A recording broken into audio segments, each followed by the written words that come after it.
Dear students, जैसा कि हमने आज के टॉपिक से पहले जो हमने अध्ययन किया था फ्रांस की जो क्रांति है उसके बारे में, इससे पहले वाले टॉपिक में हमने देखा था कि फ्रांस की जो क्रांति है उसके प्रमुख कारण क्या क्या थे, वो हमने जान लिए हैं। चाहे राजनीतिक कारण हो, सामाजिक कारण हो, आर्थिक कारण हो या फिर बौद्धिक कारण हो, इन सभी कारणों की वजह से कहीं ना कहीं फ्रांस की जनता को अपने ही राजा के खिलाफ क्रांति के लिए तैयार होना पड़ा। चाहे राजा की निरंकुशता हो, स्वेच्छाचारिता हो, देवी अधिकारों का संबंध हो, जनता का शोषण हो, करों का भार हो, या फिर धर्म के नाम पर ताइत नामक कर लेना। उसके बाद में जो वहाँ के जो बुद्धिजीवी थे, बौद्धिक वर्ग था, उसने भी वहाँ की जनता को प्रेरित किया और क्रांति के लिए तैयार किया। तो ये कारण हम पहले जान चुके हैं। आज का जो हमारा टॉपिक है क्रांति का स्वरूप, कि क्रांति किस तरह से प्रारंभ हुई। कारण तो हमारे सामने है, लेकिन क्रांति की शुरुआत कहाँ से हुई और कैसे हुई हम जान लेते हैं। आपको बता दूं कि लुई 16वां या जो बुर्बो वंश जो था, राजवंश, इसकी जब स्थापना हुई तो उन्होंने एक असेंबली का निर्माण किया।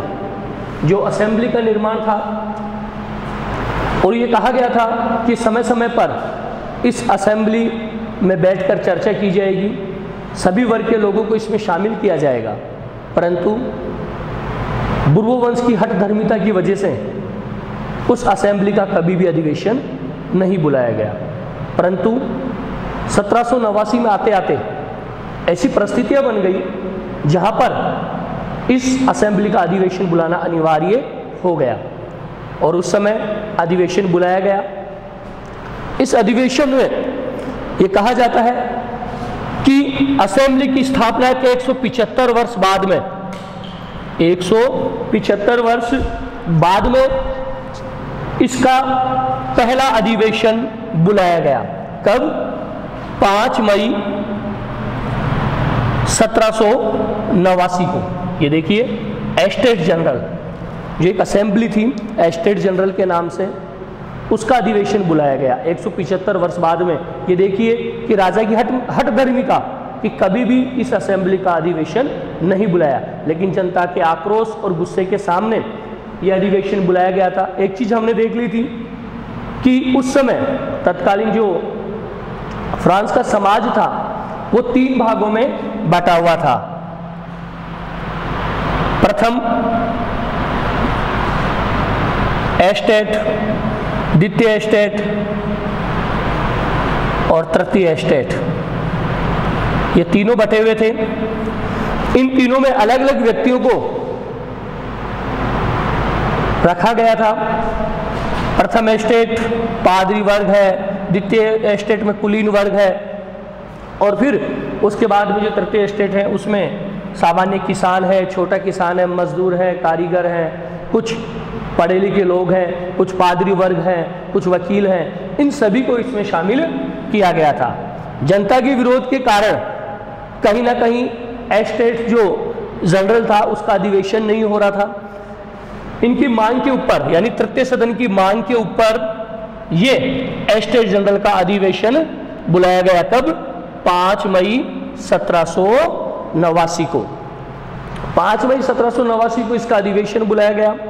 परंतु कहीं ना कहीं ये दोनों जो एस्टेट थे, प्रथम और द्वितीय, ये जानते थे कि अब इनके पतन निश्चित है, और तृतीय एस्टेट कहीं ना कहीं अपनी मांगे वहां पर रखेगा। और तृतीय एस्टेट की मांग भी क्या थी कि फ्रांस का संविधान बनाया जाए, और उस संविधान में योग्यता के आधार पर पद दिया जाए, किसी प्रकार का भेदभाव नहीं किया जाए। और जो एक सिस्टम चला रहा था कि कुछ जो व्यक्ति थे उन्हें जन्म अधिकार मिले हुए थे कि ऐसे वर्गों को टैक्स नहीं देना पड़ेगा। तो इस प्रकार की मांगे थी तृतीय एस्टेट की कि समानता लाई जाए। गरीब का शोषण ना किया जाए, सभी को बराबर अधिकार दिया जाए। तब इस अधिवेशन में प्रथम एस्टेट और द्वितीय एस्टेट से ज्यादा व्यक्ति नहीं आए, केवल गिने चुने व्यक्ति आए, और तृतीय एस्टेट इसका इंतजार कर रहा था, परंतु यह अधिवेशन सफल नहीं हो सका क्योंकि सभी व्यक्ति इसमें शामिल नहीं हुए, और राजा ने भी प्रथम और द्वितीय एस्टेट का ही साथ दिया, जिससे जो तृतीय एस्टेट के जो लोग थे वो और भी ज्यादा नाराज हो गए, और उन्होंने एस्टेट जनरल की बैठक बुलाने का निश्चय कर लिया। और इसके तहत राजा ने क्या किया, मीटिंग नहीं बुलाने के लिए मना कर दिया, अधिवेशन नहीं होगा, और उसने जो राजभवन था जहां पर सामूहिक बैठक हुआ करती थी राजभवन की, उस भवन के बाहर ताला लगा दिया और मना कर दिया। जब 20 जून 1789 को तृतीय एस्टेट के व्यक्ति यहां पर पहुंचे सभा के लिए, तो सभा भवन के बाहर ताला लगा हुआ था। इसे देखकर वो और भी ज्यादा आकर्षित हो गए, परंतु उन्होंने निश्चित कर लिया कि अब हमें फ्रांस का संविधान चाहिए, उससे पहले हम यहां से नहीं हटेंगे। उन्होंने क्या किया, जो राजभवन था, राजभवन के सामने ही एक टेनिस कोर्ट बना हुआ था, टेनिस कोर्ट, उस टेनिस कोर्ट में ही ये अधिवेशन करने लगे और वहीं बैठकर फ्रांस के संविधान की मांग करने लगे।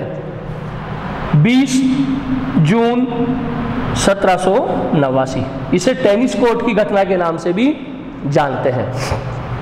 इस प्रकार जनता का विरोध बढ़ता गया, और बढ़ने के बाद में कहीं ना कहीं राजा को यह डर सताने लग गया कि उसका शासन अब फ्रांस की जनता उखाड़ कर ना फेंक दे, तो वो और भी ज्यादा सतर्क हो गया, और उसने अपनी जो फौज थी उसको शहरों में भेज दिया, ताकि अगर कोई भी व्यक्ति, आम जनता अगर विरोध करती है राजा का, तो आप उनके खिलाफ कार्रवाई करो।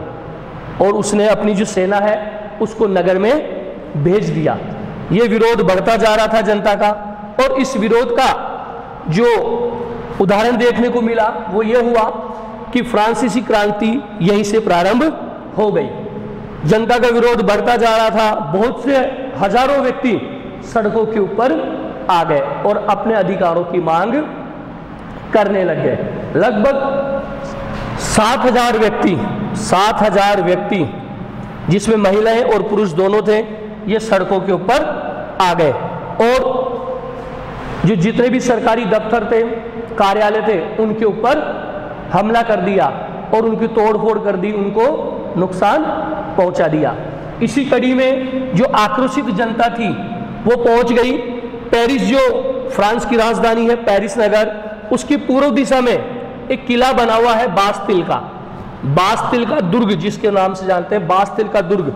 बास्तिल का दुर्ग ऐसा दुर्ग था जहां पर कोई भी अपराधी होता था, उस अपराधी को इस बास्तिल के दुर्ग में एक जेल थी, बास्तिल के दुर्ग में जेल थी, उस जेल में उस अपराधी को बंद कर दिया जाता था और उसे यातनाएं दी जाती थी।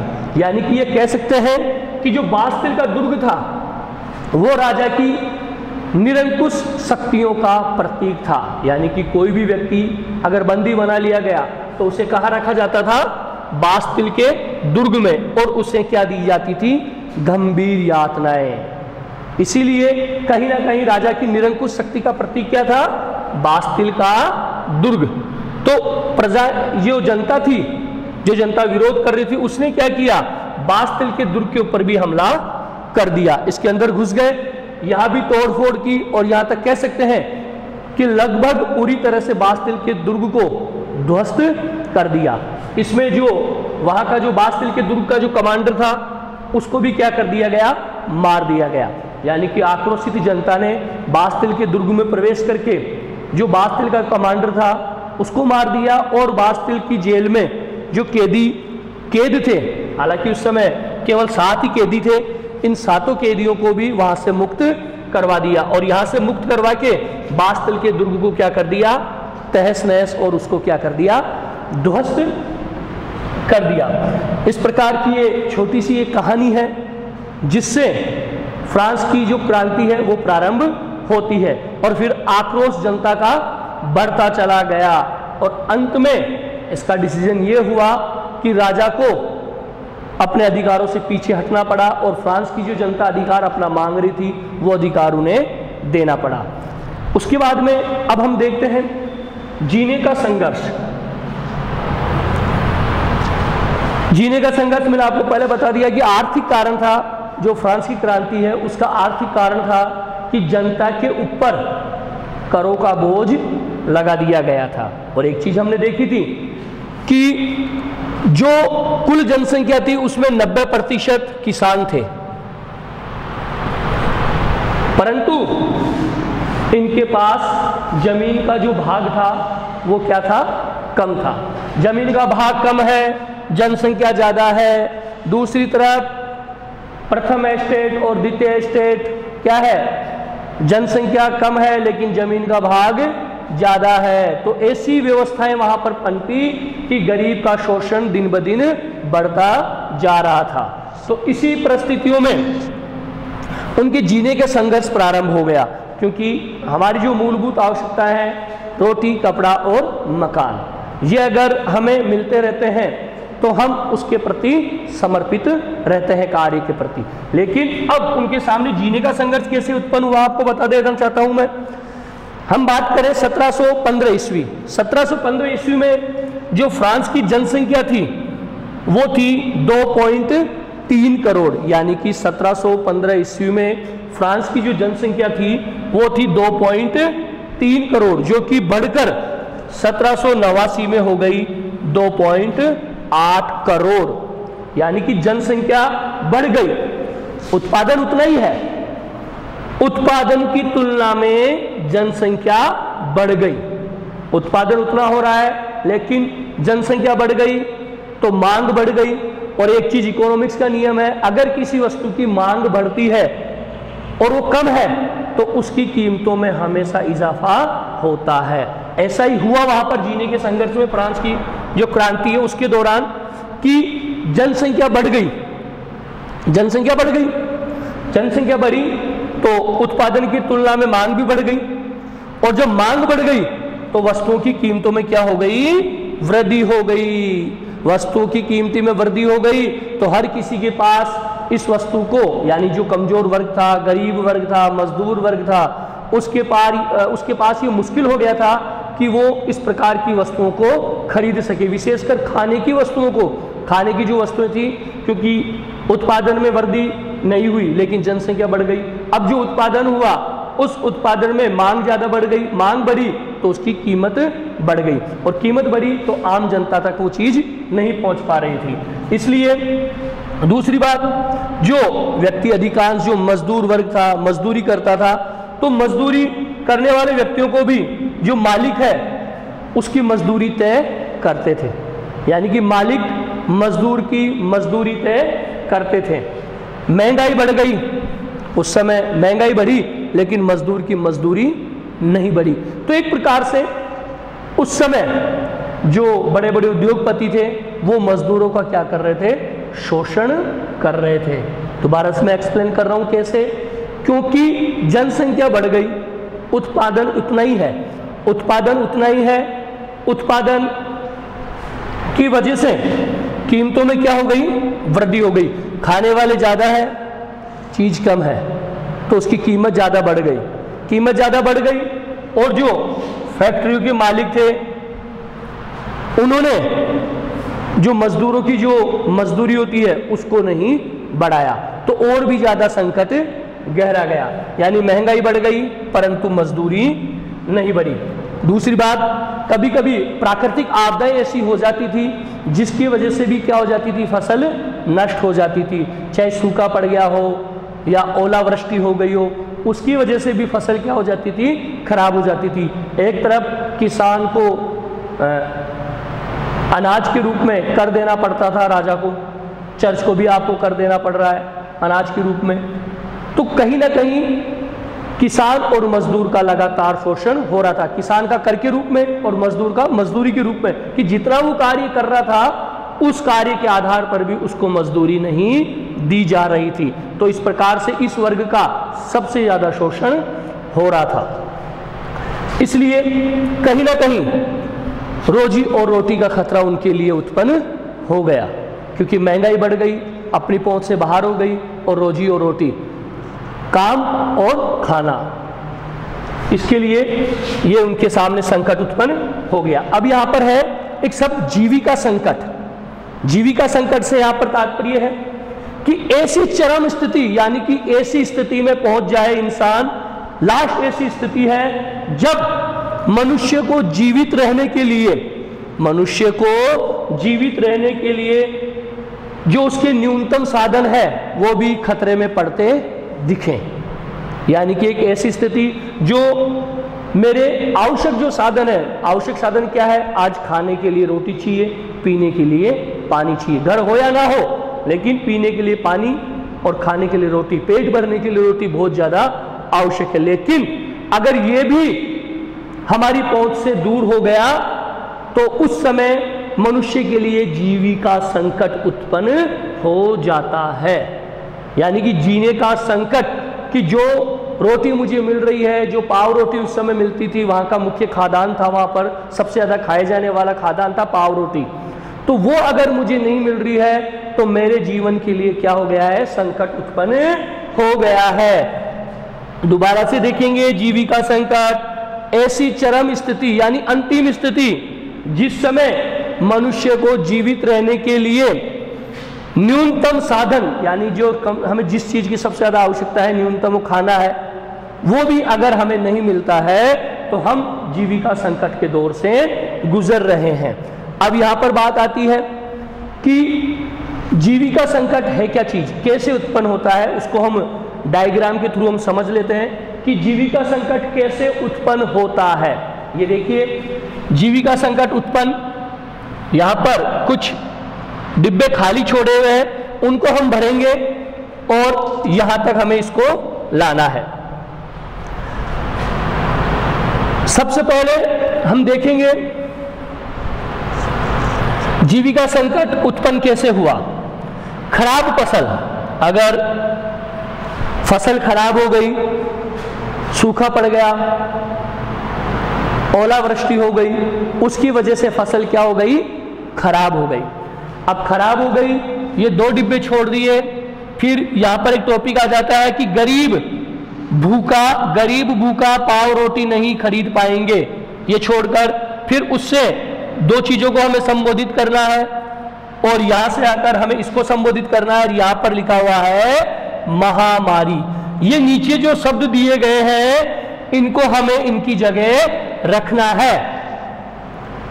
फसल खराब होगी तो उससे क्या होगा बताइए, फसल खराब हो गई, चौपट हो गई, तो सबसे पहले क्या होगा, अन्न का अभाव।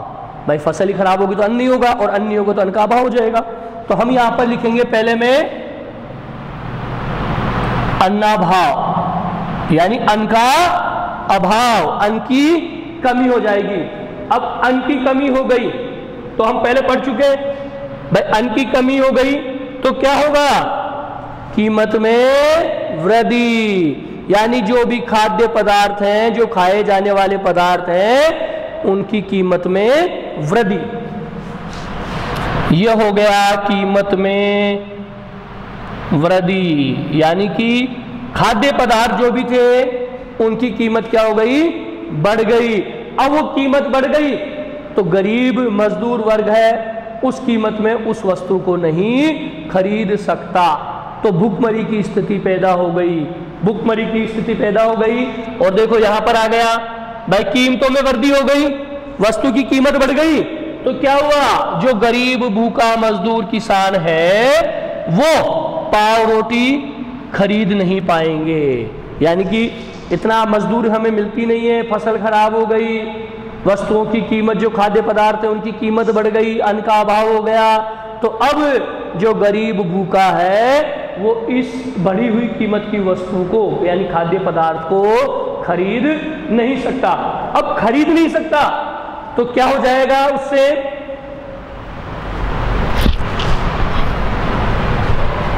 खाद्य दंगे। क्यों? पेट भरने के लिए मजदूर हड़ताल भी करेगा और दंगे भी करेगा, क्योंकि उसको जीवित रहना है, और जीवित रहने के लिए उसका खाना जरूरी है। और खाने की चीज अगर बढ़ गई है, महंगी हो गई है, मेरी पहुंच में नहीं है, तो मैं क्या करूंगा? खाने के लिए दंगे करूंगा, सड़कों पे आ जाऊंगा, लूटपाट मचाऊंगा, मारकाट करूंगा पेट भरने के लिए।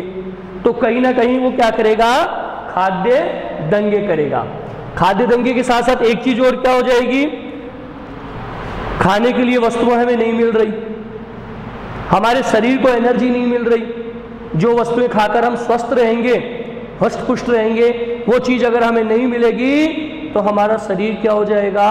कमजोर। खाने पीने की वस्तुएं अगर हमें नहीं मिल रही है, रोजमर्रा की खाने की वस्तुएं नहीं मिलती है, तो हमारा शरीर क्या हो जाएगा?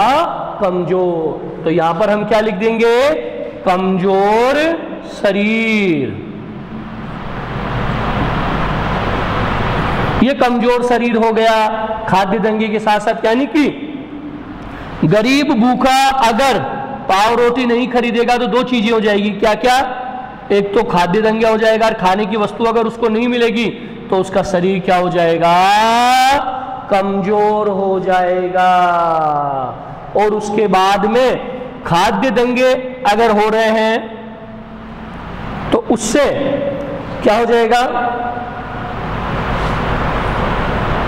मृतकों की संख्या में वृद्धि। यानी कि दंगे फसाद होंगे, मारकाट होगा, तो व्यक्ति मरेगा भी, और मरेगा तो मृतकों की संख्या में क्या हो जाएगी? बढ़ोतरी हो जाएगी।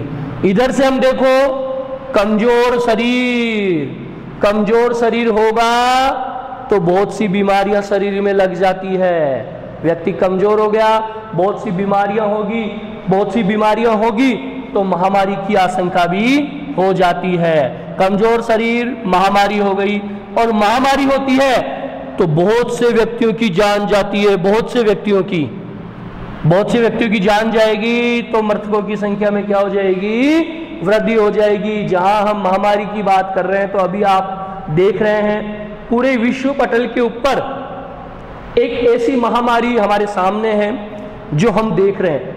मृतकों की संख्या बढ़ रही है, लाखों की संख्या में मृतक पहुंच चुके हैं। तो ये एक प्रकार की क्या है? महामारी।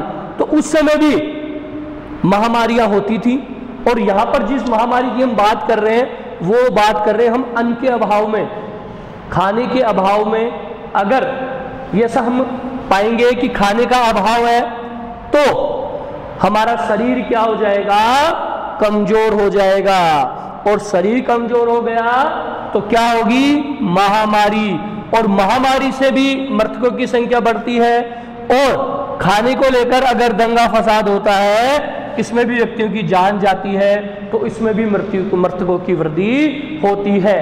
तो यह है जीविका संकट उत्पन्न कैसे होता है। और जीविका संकट हमने देख लिया कि एक ऐसी स्थिति में चले जाना,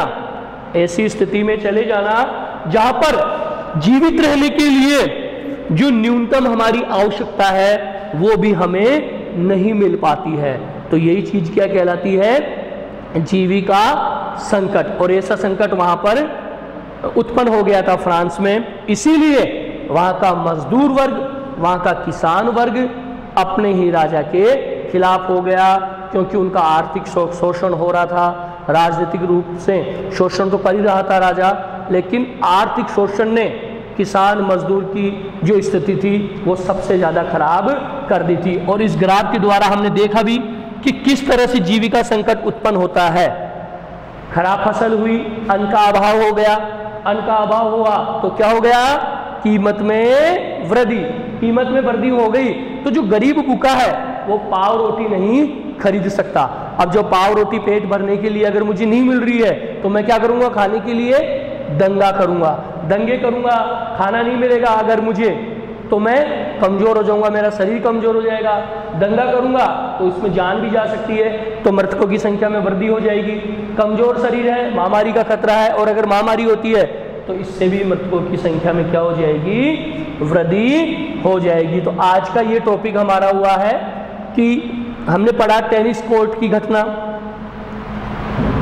5 मई को एस्टेट जनरल का अधिवेशन बुलाया, लेकिन वो अधिवेशन चल नहीं सका।